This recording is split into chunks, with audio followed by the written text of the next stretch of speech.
সময়টা 1969 সাল। তোফায়েল আহমেদ তখন ঢাকসুর বিপি। তৎকালীন পূর্ব পাকিস্তানের শিক্ষা ব্যবস্থা কি হবে এই বিষয়টি নিয়ে ঢাকা বিশ্ববিদ্যালয়ে একটি সেমিনার অনুষ্ঠিত হয়। উক্ত সেমিনারে ঢাকা বিশ্ববিদ্যালয়ের মেধাবী শিক্ষার্থী, জনপ্রিয় ইসলামী আন্দোলনের ছাত্র নেতা আব্দুল মালিক ইসলামী শিক্ষা ব্যবস্থার পক্ষে বক্তব্য দেন। এমন কতগুলো ন্যাশনাল ব্রেন চাইল্ড এবং ব্রাউন ইংলিশম্যান তৈরি করেছে যাদের মুখ থেকে আমরা ধর্মহীন শিক্ষা ব্যবস্থার কথা শুনছি, কিন্তু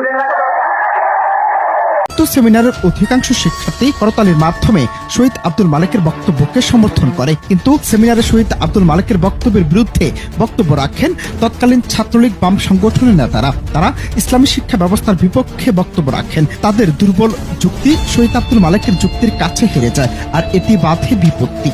1980 সালে শেরেবাংলাকে ফজলুল্লাহ সাহেব পাঁচটা সম্মেলন ঘোষণা করেছিলেন যে আমরা পাকিস্তানের বুকে একটি ইসলামিক শিক্ষা ব্যবস্থা প্রবর্তন করতে চাই।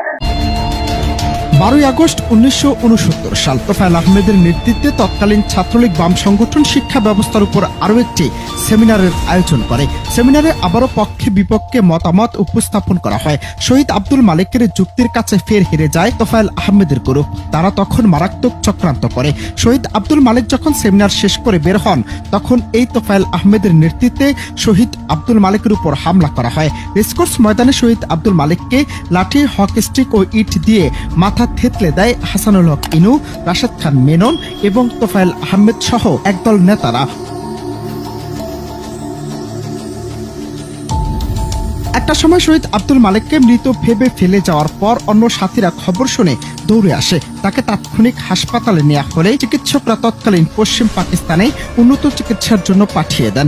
সেখানে শহীদ আব্দুল মালিক 1969 সালের 15 আগস্ট শাহাদাত বরণ করেন। তবে অনেকেই বলছেন তোফায়েল আহমেদ অনেকের গুরু, অনেকের আদর্শ, অনেকের বাহুবল ছিলেন। আজ তিনি নিজেই জীর্ণ শীর্ণ, বলহীন, হতবম্ব, শুধুমাত্র সময়ের অপেক্ষা মাত্র। কিন্তু আজ কি শহীদ মালিকের কথা মনে পড়ে তোফায়েল আহমেদের? কিংবা কোনো উত্তর আছে কি তার? ক্ষমতার পালা বদলে হারিয়ে যায় সবকিছু, কিন্তু থেকে যায় নির্মম ইতিহাস।